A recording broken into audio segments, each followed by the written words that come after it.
For the throne of God above, I have a strong and perfect plea, a great high priest whose name is love, whoever lives and pleads for me.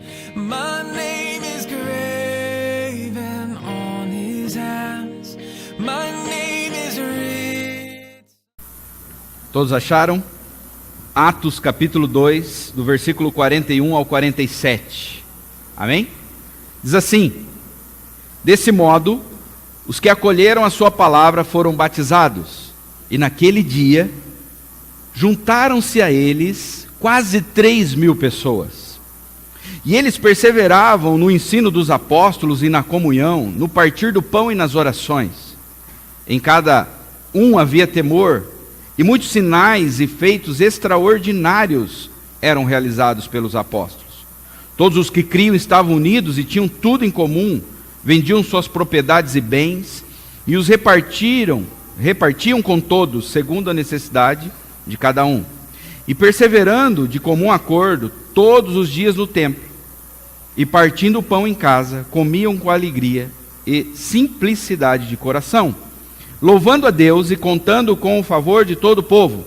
E o Senhor lhes acrescentava a cada dia os que iam sendo salvos. Amém? Vamos orar mais uma vez? Senhor, nós te agradecemos, Pai, por tudo que o Senhor tem feito por nós, pela nossa igreja. Te agradecemos mais uma vez, ó Deus, pela oportunidade que o Senhor nos dá de podermos participar do ministério e do trabalho da família Cause ali na Espanha, da nossa igreja poder ter uma pequena participação, mas estar envolvida, ó Deus, ali.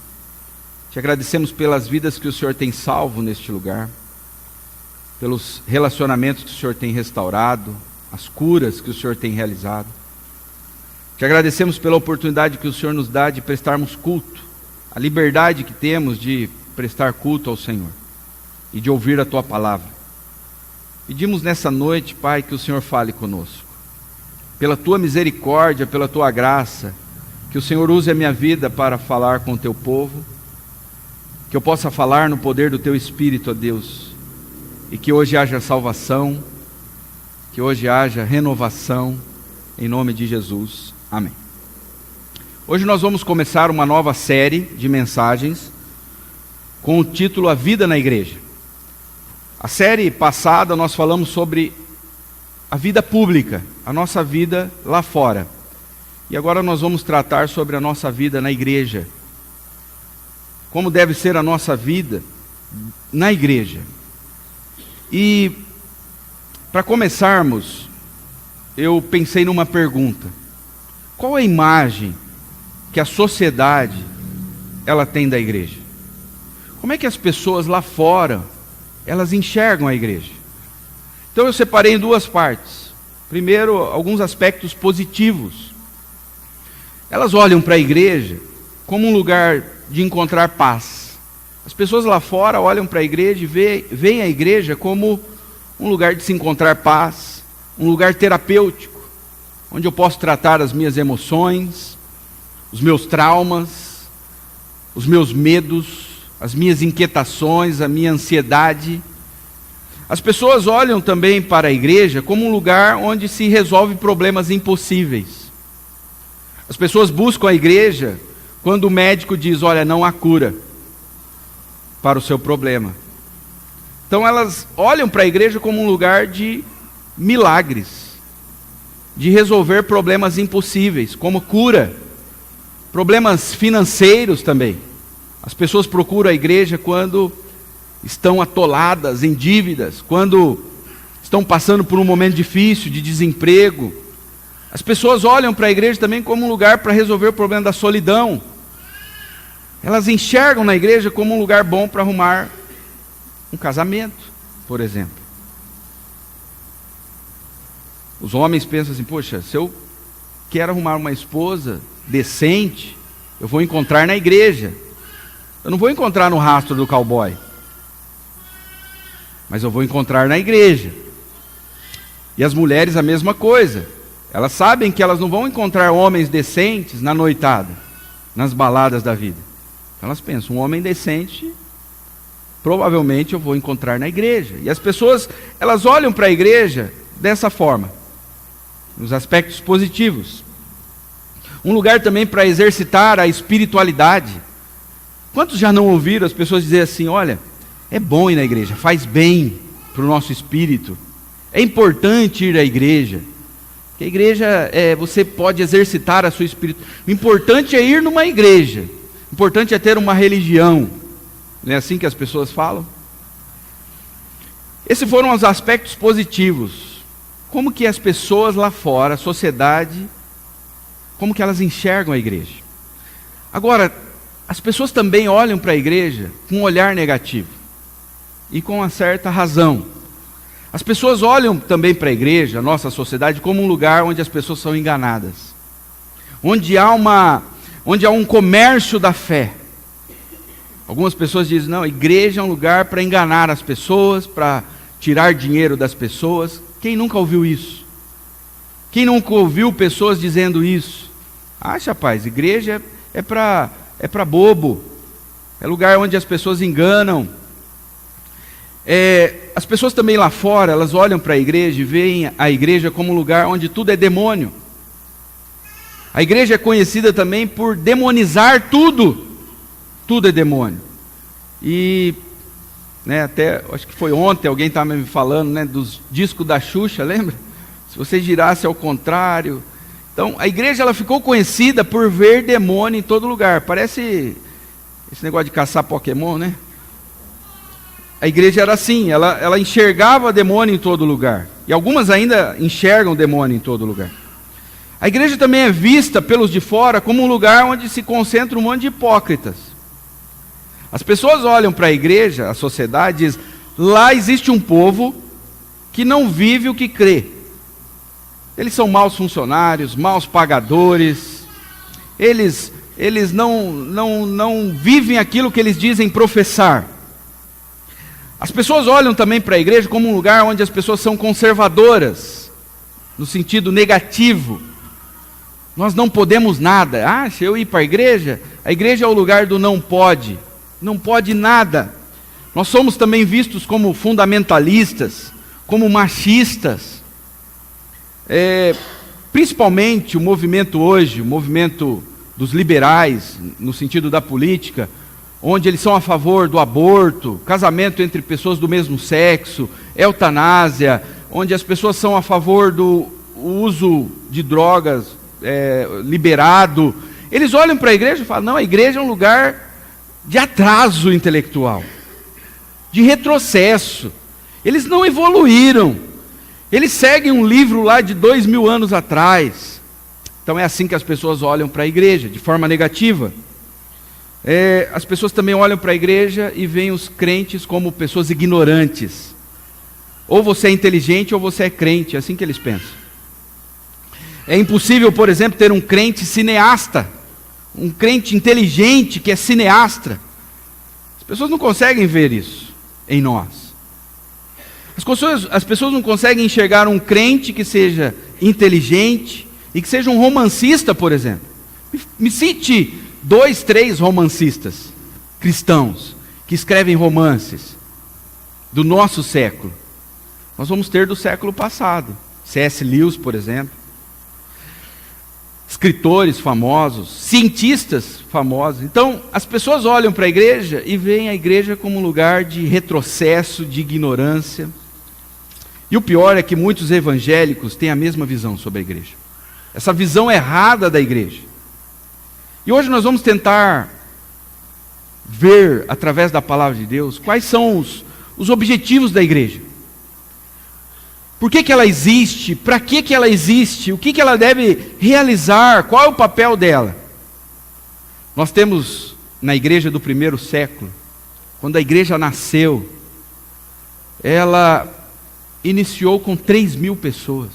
Imagine uma igreja que nasce com 3.000 pessoas, gente. 3.000 pessoas que se batizaram. Olha o versículo 41 do texto que nós lemos.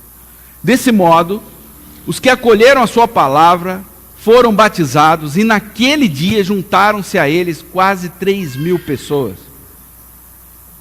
A igreja nasce assim, com 3.000 pessoas. E essa igreja, ela não tinha templo. Uma coisa que nós valorizamos muito nos nossos dias, que é super valorizado. Essa igreja não tinha nem pastor. Ela não tinha um pastor oficial. Depois nós vamos ver que os apóstolos acabaram liderando essa igreja, mas não tinha um pastor oficial. Eles não tinham nem conhecimento da vida cristã. Como que eles deveriam viver? Eles não tinham diretoria. A igreja não tinha secretário, não tinha tesoureiro. A igreja não tinha presidente, vice-presidente. A igreja não tinha um conjunto de credos. Cadê a profissão de fé? O que vocês creem? Cadê? Eles não tinham um entendimento claro do poder do Espírito Santo. Eles eram novos na fé, eles não tinham uma Bíblia completa. A igreja do primeiro século ela só tinha o Antigo Testamento, o Novo Testamento estava em formação. Eles não tinham nada. Mas foi através destas 3.000 pessoas, esses 3.000 membros, que a chama do Evangelho se espalhou por todo o mundo. A igreja começou com esse grupo, que não tinha praticamente nada. E através da vida desta igreja, nós vamos ver os mais puros objetivos de uma igreja. Nós vamos olhar para esta igreja do primeiro século e ver como que eles viviam. E tentar aprender com eles, irmãos. Como que nós devemos viver como igreja. E nós vamos entender como deve ser a vida na igreja, quais seus objetivos. Hoje eu quero trabalhar 2 objetivos apenas. Mas esse texto aqui, ele tem pelo menos 4 objetivos, mas nós vamos trabalhar 2 esta noite. O primeiro objetivo desta igreja, eles tinham o objetivo de aprender a palavra de Deus. Olha o versículo 42, a parte A. Eles perseveravam no ensino dos apóstolos. Perseveravam. Significa que eles se dedicavam ao ensino dos apóstolos. E o ensino dos apóstolos aqui é, como eu disse, é o Novo Testamento em formação. Eram as instruções que nós temos hoje no Novo Testamento. Havia um conjunto de verdades que eles criam, que eles abraçaram. A igreja crescia conforme eles criam. Olha o que diz Atos, capítulo 4, versículo 4. Muitos dos que tinham ouvido a mensagem, creram. Chegando ao número dos homens que creram, perto de 5.000. Então ela começa com 3.000, depois tem uma outra pregação, e agora mais 5.000 pessoas se achegam a esta igreja. Então nós já temos quase 8.000 pessoas aqui. Imagine uma igreja com 8.000 membros hoje. Mas o que atraía essas pessoas à igreja? A mensagem, o ensino, a palavra de Deus. E com o crescimento surgiram problemas. Essa igreja ela era constituída de judeus e gregos. E um dos problemas que surgiu no meio desta igreja é que as viúvas gregas estavam sendo deixadas de lado, na questão social da igreja. Então, havia uma arrecadação de alimentos, de dinheiro, e esse dinheiro era direcionado primeiramente para as viúvas dos judeus. E as viúvas gregas ficavam sem o alimento. E aí eles foram reclamar para os apóstolos. O que os apóstolos fizeram? Eles falaram o seguinte: olha, nós não podemos nos preocupar com esta questão da igreja. Essa questão é importante, mas não cabe a nós. Vocês vão escolher entre vocês homens que sejam cheios do Espírito Santo, capazes, para eles cuidarem desta questão social. E aí nasceu o ministério dos diáconos. E o que os apóstolos se dedicaram então? Se eles não iam cuidar desta parte social, no que eles se dedicaram? Atos capítulo 6, versículo 4. Eles disseram: nós nos dedicaremos à oração e ao ministério da palavra. Nós vamos orar e pregar. Este é o nosso papel. Nada fazia com que a igreja do primeiro século renunciasse ao ministério da palavra. Os apóstolos falaram: nós não vamos cuidar de questões sociais da igreja. Nós vamos nos dedicar à oração e ao ministério da palavra. Então o que nós devemos esperar da igreja? O que nós devemos esperar desta igreja? Da Igreja Batista aqui no Jardim Marambá? Um lugar onde a palavra de Deus é pregada. É isso que você deve esperar desta igreja. E é isso que você deve cobrar desta igreja. Nós devemos esperar desta igreja um lugar onde os pastores se dedicam à pregação da palavra. Hoje as pessoas têm uma ideia errada do ministério pastoral. Pastor bom é aquele que toma cafezinho na minha casa.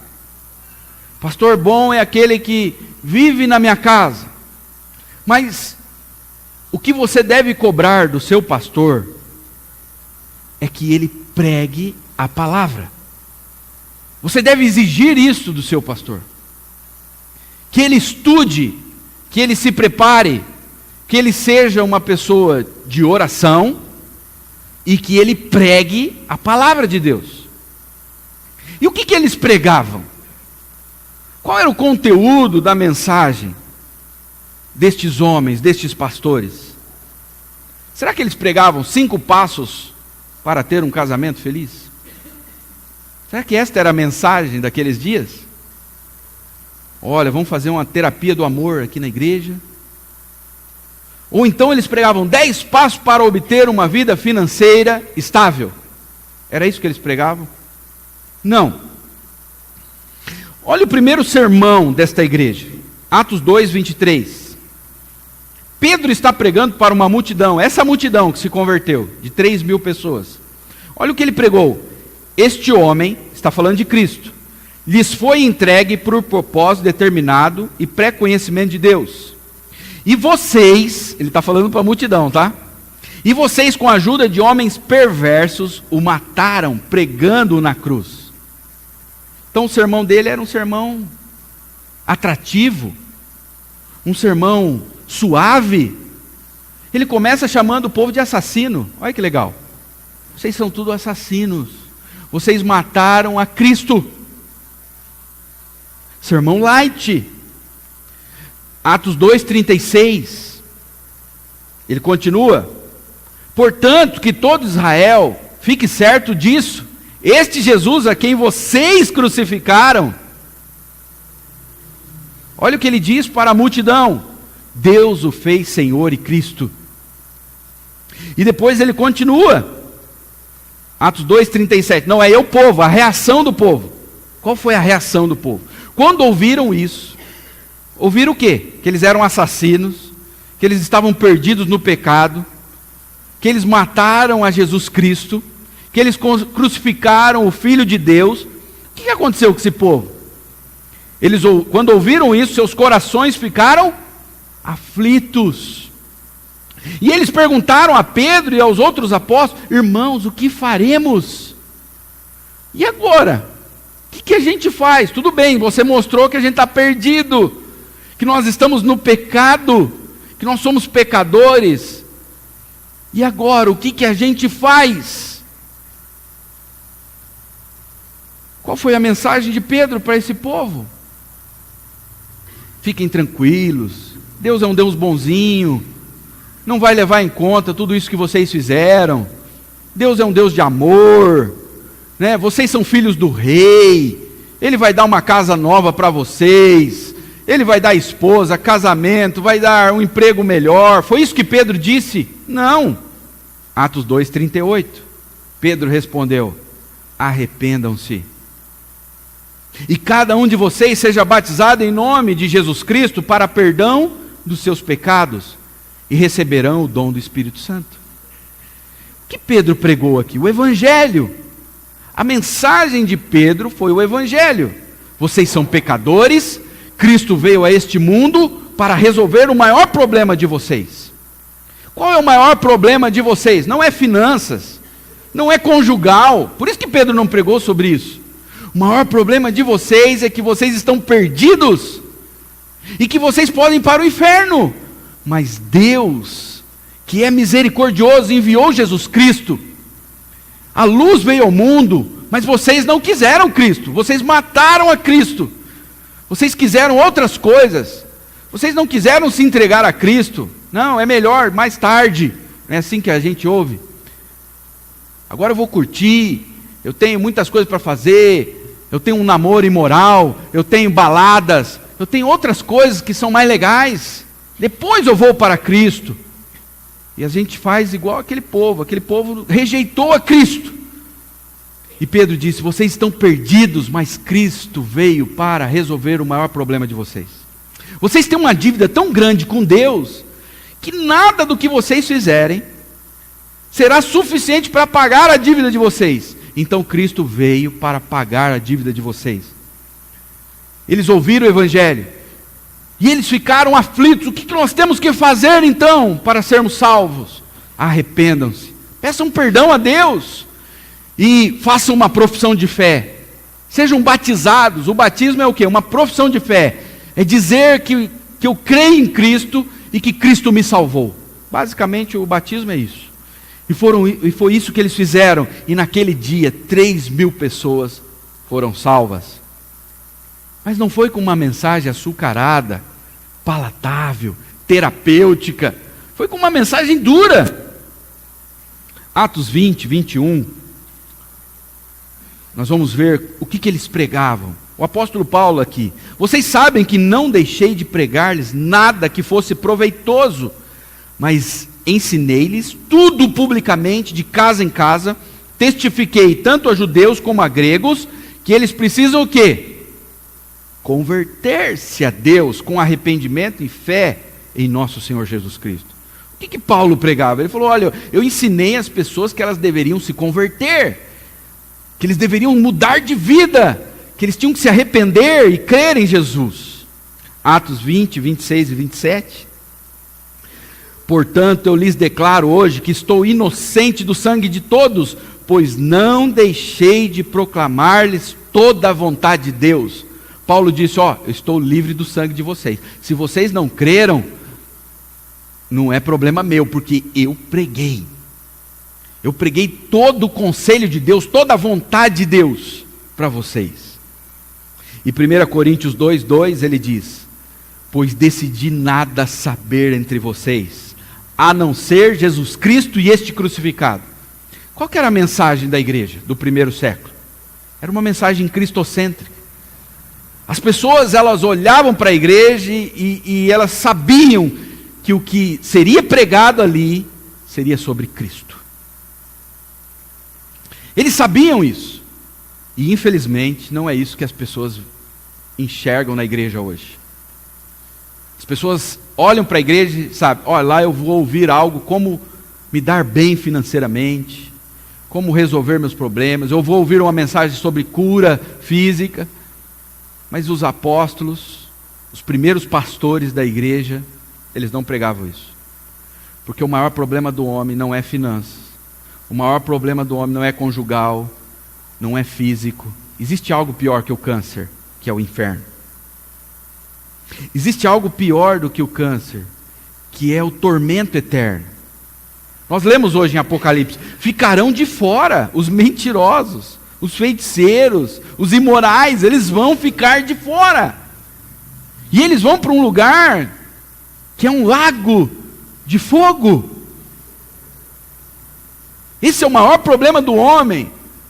E o homem procura outras coisas, achando que o problema dele, ele vai à procura de Deus, achando que o maior problema dele é conjugal, é financeiro, e não é isso. Então nós temos que pregar aquilo que é urgente, o que é a maior necessidade do homem. O homem precisa ser salvo. Ele precisa ter a sua dívida paga com Deus. E era isso que os apóstolos eles pregavam. 2 Timóteo 4:2, olha o que Paulo diz para Timóteo: Timóteo, pregue a palavra. Pregue a palavra, Timóteo. Esteja preparado a tempo e fora de tempo, repreenda, corrija, exorte com toda paciência e doutrina. Pregue a palavra. É isso que nós temos que esperar da igreja. Essa deve ser a vida da igreja. A vida da igreja deve ser uma vida de aprendizado da palavra.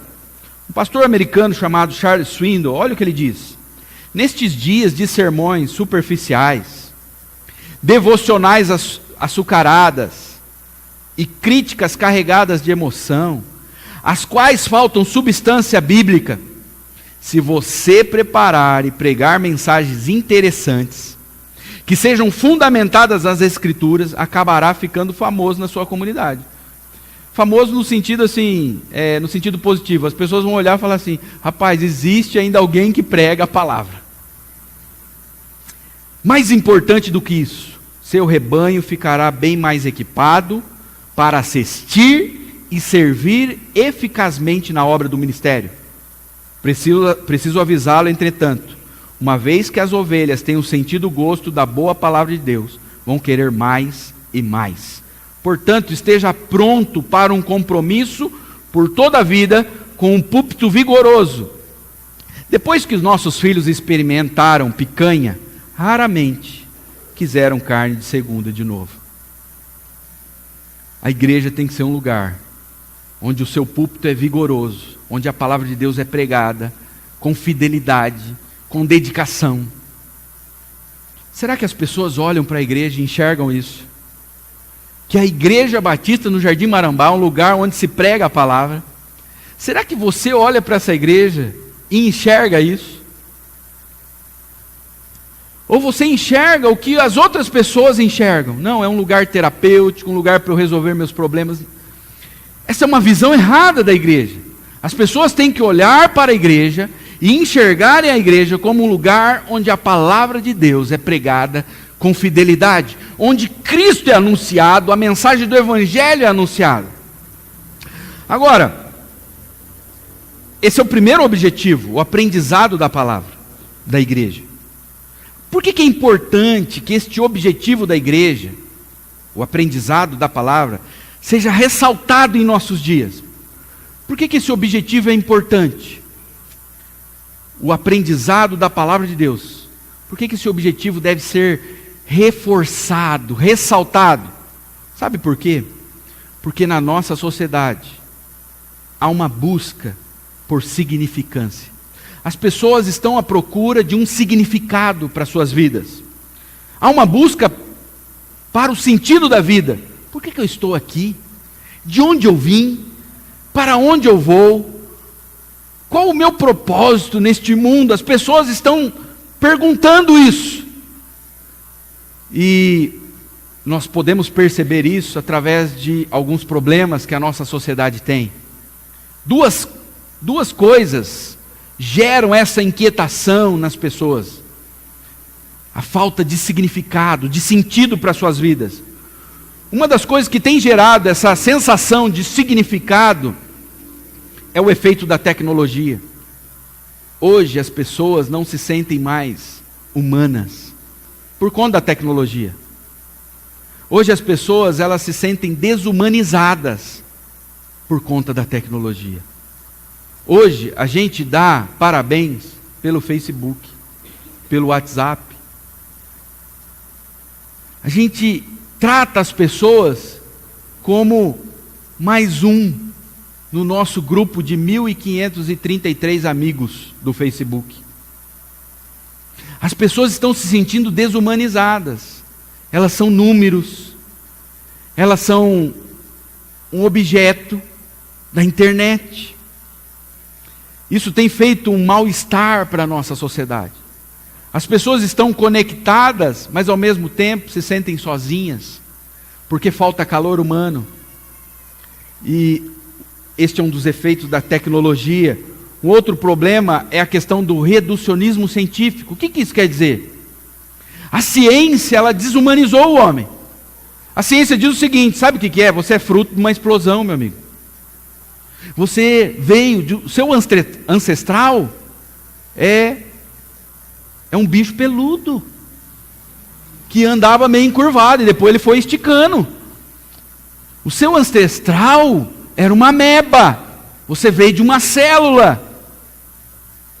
E a pessoa pensa, então o que eu sou? Por que eu estou aqui? Qual o propósito? Não tem propósito nenhum, você cria o propósito que você quiser. Qual o sentido da vida? Você dá o sentido que você quiser para a sua vida. Então, a ciência reduziu o homem a um animal. A ciência reduziu o homem a uma ameba. Isso tem feito mal-estar na nossa juventude, na nossa geração. Por que é importante a pregação da palavra de Deus? Porque a pregação vai dizer por que você existe. Por que você está aqui? Qual é o sentido da vida? A pregação do Evangelho vai dizer que nós não somos frutos do acaso. A pregação do Evangelho vai dizer que nós somos criação de Deus, que nós fomos feitos à imagem e semelhança de Deus.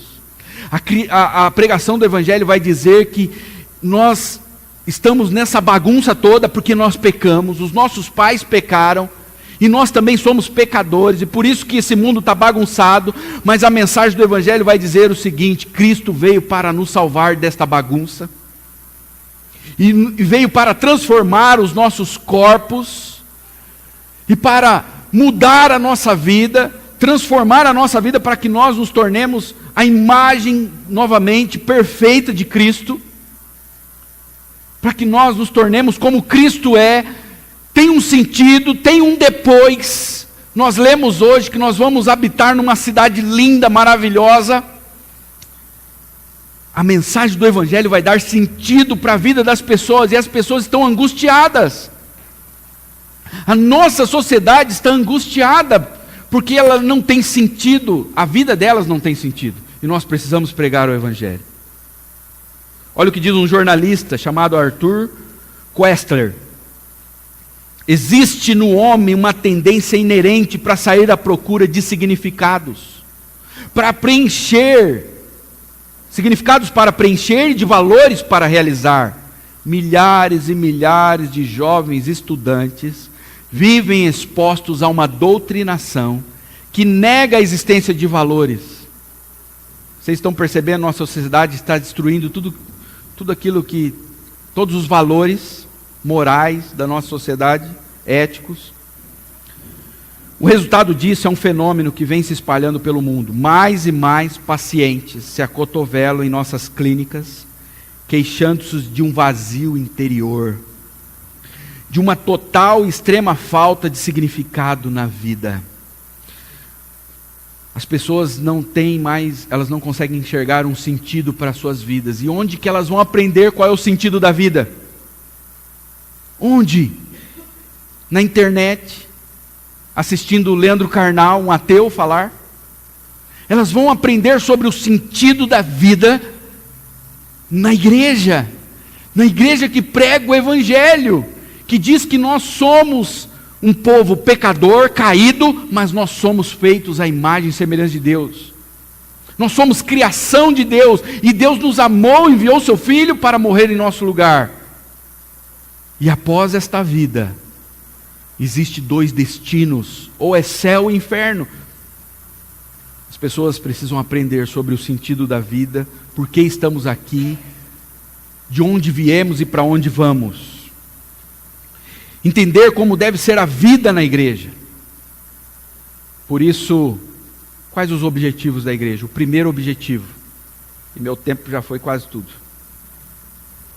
O primeiro objetivo da igreja é o aprendizado da palavra de Deus.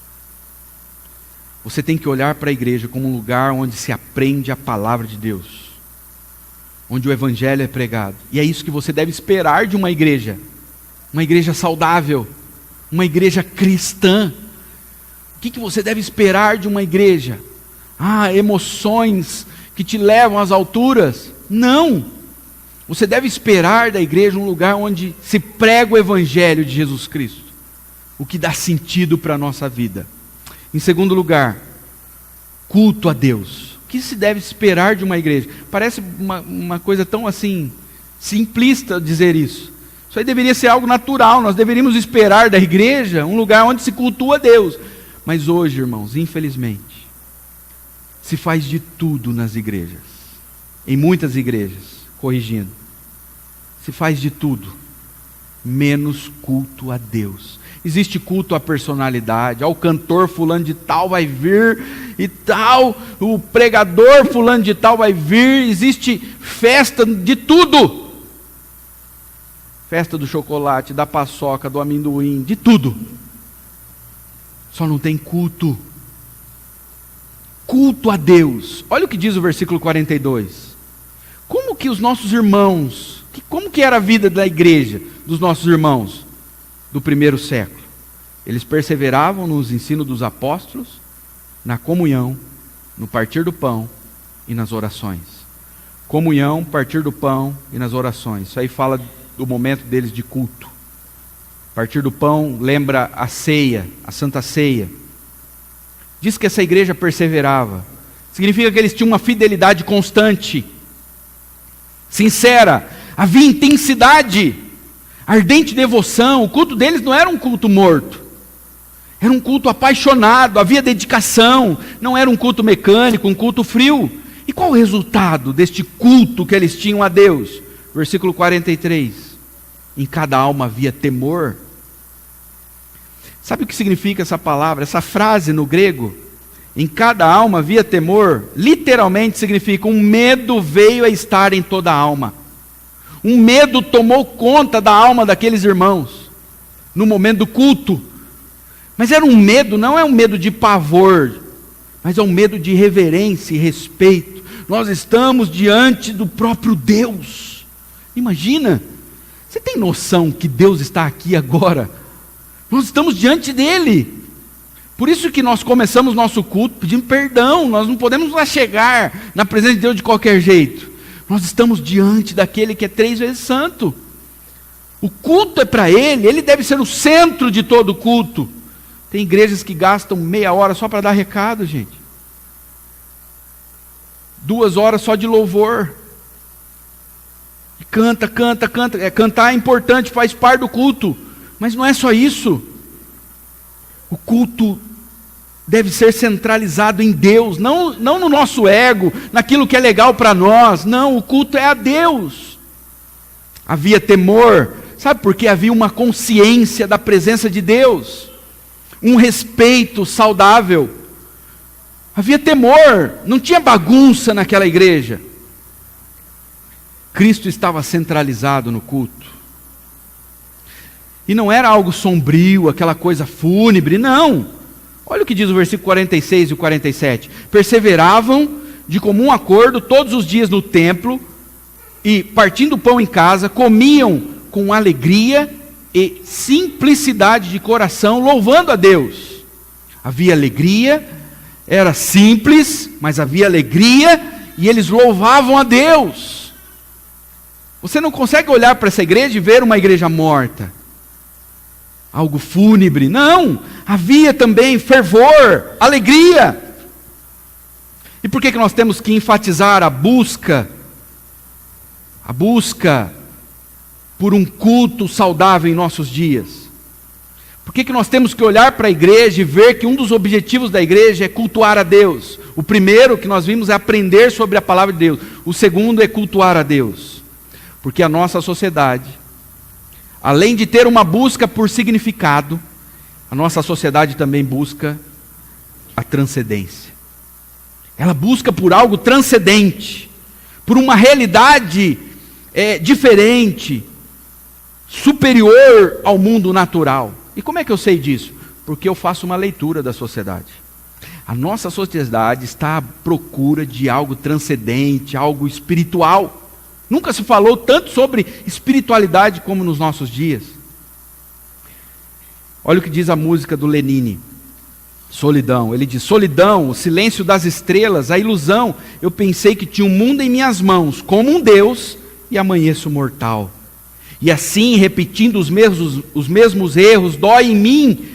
Olha o que ele diz agora: ver que toda essa procura não tem fim. E aí ele faz uma pergunta: e o que eu procuro afinal? Aí ele vai dizer: um sinal, uma porta para o infinito, o irreal, o que não pode ser dito afinal. Ele nem sabe o que ele busca, mas ele sabe que é algo irreal, uma porta para o infinito, é algo transcendente. É assim que a nossa sociedade se encontra hoje. Por isso que a gente vê movimentos hoje de meditação, alimentação vegana.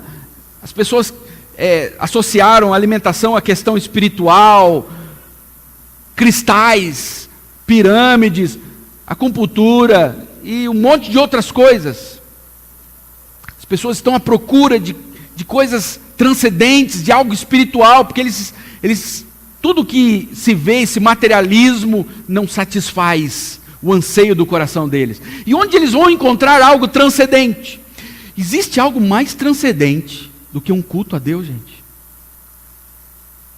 Não existe algo mais transcendente na face da terra do que o momento em que a igreja se reúne. O que Jesus disse? Quando vocês se reunirem, estiver 2 ou 3, eu estou ali no meio de vocês. Gente, não existe nada mais transcendente do que o momento do culto. E nós podemos oferecer isso, mas para isso nós temos que acabar com dança, com confete, jogo de luz. Tem que acabar com esses negócios. O culto tem que ser centrado em Deus, em Cristo. As pessoas têm que vir para a igreja e falar: hoje eu tive um encontro com Jesus Cristo. Hoje eu tive um encontro, eu senti a presença de Cristo. Não sair, olha como o cara toca bem, canta bem, que voz linda, não sei de quem. Não, as pessoas têm que sair impressionadas com a presença de Cristo. Gente, aquela igreja era simples. Os bancos eram de madeira, o chão de terra, mas Cristo estava ali. As pessoas não podem sair impressionadas com o nosso templo. Olha, rapaz, tinha mármore no púlpito. Que lindas luminárias da igreja. Não, as pessoas têm que sair impressionadas com a presença de Cristo. Há uma busca por transcendência, pelo ocultismo, pela natureza. As pessoas hoje buscam essa espiritualidade na natureza, na astrologia. Mas nós sabemos onde eles vão encontrar algo transcendente de verdade. É no momento de culto. Então, qual o resultado deles buscarem um culto, deles oferecerem um culto a Deus? Qual era o resultado disso?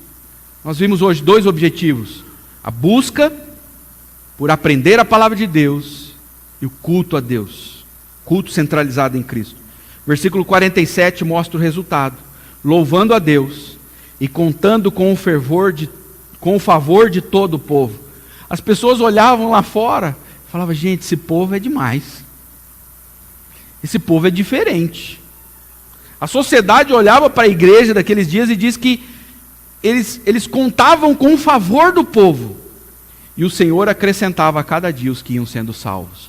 O Senhor acrescentava a cada dia os que iam sendo salvos. Então 2 coisas estavam acontecendo aqui.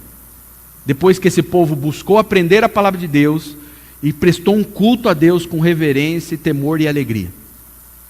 Eles tinham a simpatia da sociedade. E tinha salvação nesta igreja. O Senhor acrescentava à igreja os que iam sendo salvos. Sabe o que isso me ensina? Não existe salvo fora da igreja. O Senhor acrescentava à igreja os que iam sendo salvos. Quem era salvo era acrescentado à igreja. Não existe esse negócio de viver para Deus na sala da minha casa, gente. Nós somos uma grande família. Os salvos são acrescentados à igreja. Se você não está na igreja, ou você é um salvo que está como uma ovelha perdida, só que ovelha perdida fora do curral é comida para lobo. Ou você nem salvo é. Olha o que diz Atos 2,47 numa outra versão: louvando a Deus e tendo a simpatia de todo o povo. E numa outra versão, louvavam a Deus por tudo e eram estimados por todo o povo. A igreja era estimada. As pessoas não falavam da igreja como um lugar de corruptos, de bandidos, lugar de ganhar dinheiro, de arrancar dinheiro das pessoas. Diz que eles eram estimados. Então, nesta noite, eu quero trabalhar só esses 2 objetivos da igreja. da vida na igreja. Aprendizado na palavra de Deus e culto a Deus. E por que nós devemos esperar esses dois objetivos da igreja? Primeiro, porque a nossa sociedade está à procura de um significado. E só nós podemos oferecer isso para a nossa sociedade. Sentido para a vida. E segundo, a nossa sociedade está à busca de algo transcendente. E só vai encontrar transcendência no culto onde Cristo é o centro deste culto. Em segundo lugar, porque uma igreja centrada na palavra e com o seu culto vigoroso e centrado em Cristo, glorifica a Deus. Por que nós temos que buscar ser uma igreja que aprende da palavra e que cultua Cristo? Porque quando nós fazemos isso, Deus é glorificado. Deus se alegra de uma igreja que persevera na doutrina, no ensinamento, e de uma igreja que persevera em cultuar a Deus. Por que devemos lutar para que nossa igreja tenha esses objetivos? Aprender a palavra, ser centralizada na palavra e cultuar a Cristo de forma fervorosa e com alegria. Por que, irmãos? Por que nós devemos buscar isso para a igreja? Efésios 5, 25 ao 27 diz: Cristo amou a igreja. Cristo amou a igreja. E o que ele fez? E entregou-se a si mesmo por ela. Cristo ama a igreja. E ele se entregou por ela para santificá-la, tendo-a purificada pelo lavar da água mediante a palavra, e apresentá-la a si mesmo como igreja gloriosa, sem mancha, nem ruga ou coisa semelhante, mas santa e inculpável. Cristo amou a igreja, ele morreu por ela, para transformar esta igreja, para que esta igreja seja apresentada para ele. Uma das analogias mais lindas na Bíblia sobre a igreja é que a igreja é a noiva de Cristo. Cristo amou a igreja. Agora, isso significa que ele morreu por ela, e ele morreu para que ela fosse apresentada para ele. Então eu tenho algo para te dizer nesta noite: a igreja não existe para nós. A igreja não existe para você. A igreja não é a tua noiva, é a noiva de Cristo. Ele morreu por ela, para purificar ela, para apresentar ela para si, para ele. Se Cristo fez tudo isso pela igreja, como nós devemos tratar então a igreja? Como é que você trata a noiva do maior general de todo o universo?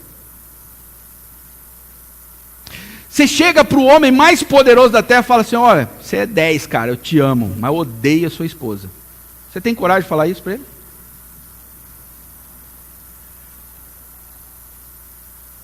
Se alguém chegar para você, você que é casado, falar assim: olha, eu amo você, cara, você é maravilhoso, você é um amigão, mas olha, eu não suporto a tua mulher. Você vai continuar amigo desse cara? Só se você não ama direito a sua esposa.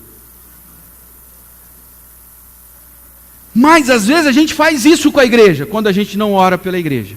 Porque como que a gente demonstra amor pela igreja? Você demonstra amor só dizendo? Com palavras? A Bíblia fala: não ame apenas de palavras, meus filhos, mas de ação e de verdade. Quando nós não oramos pela igreja, quando nós não investimos nosso tempo, quando nós não investimos nosso dinheiro, quando nós não investimos nossos dons, quando nós não nos envolvemos para que a igreja avance, para que a igreja se desenvolva. Você ama a igreja de Cristo? Você tem compromisso com a igreja de Cristo? Algumas pessoas olham para a igreja com uma mentalidade de consumo. O que eu posso usufruir dessa igreja aí? As pessoas olham para a igreja como se fosse um objeto de consumo. Agora, ao vir para a igreja, nós devemos aprender sobre Cristo, sobre o que Ele fez por ela, para que a gente aprenda a respeitar e amar a igreja, e a ter compromisso com a igreja. Compromisso de orar, de contribuir, de se envolver. Se você não faz isso, meu amigo, não adianta você dizer que você ama a igreja, você não ama. Você não ama. Nós temos que olhar para a igreja como um lugar onde Cristo reina e onde Ele tem prazer em se relacionar. Ponha isso na sua cabeça hoje. Não existe nada nessa terra, nada que Cristo ame mais do que a sua noiva. Você quer se encontrar com Cristo? Você tem que estar onde a noiva está. Você quer ter um relacionamento com Cristo? Você tem que estar onde a noiva dele está. Nós temos que vir para a igreja e aprender sobre Cristo e o que Ele fez. Nós temos que ouvir o Evangelho. Atos 2,36 diz: portanto, que todo Israel fique certo disto. Este Jesus a quem vocês crucificaram, Deus o fez Senhor e Cristo. É isso que nós temos que aprender na igreja. Aprender que Cristo amou a igreja, morreu pela igreja, deu o seu sangue pela igreja, e Ele quer que nós aprendamos sobre Ele na igreja. Ele quer que nós o cultuemos. Onde? Na igreja. Essa é a mensagem que deu origem à igreja do primeiro século. E ao vir para a igreja nós devemos cultuar a Ele, a Cristo. Ao vir para a igreja nós devemos perceber a presença de Cristo. Cristo, Ele se faz presente no meio do seu povo como em nenhum outro lugar. Como em nenhum outro lugar. O que nós temos que esperar da igreja? Aprender sobre Cristo e cultuar a Cristo. E perceber a presença de Cristo no nosso meio. Essa é a vida da igreja. Essa deve ser a tua expectativa em relação à igreja. Esse deve ser o teu anseio pela igreja, para que estes elementos aconteçam na igreja. E quando isso acontece, há salvação. Sabe por que Deus te trouxe hoje aqui?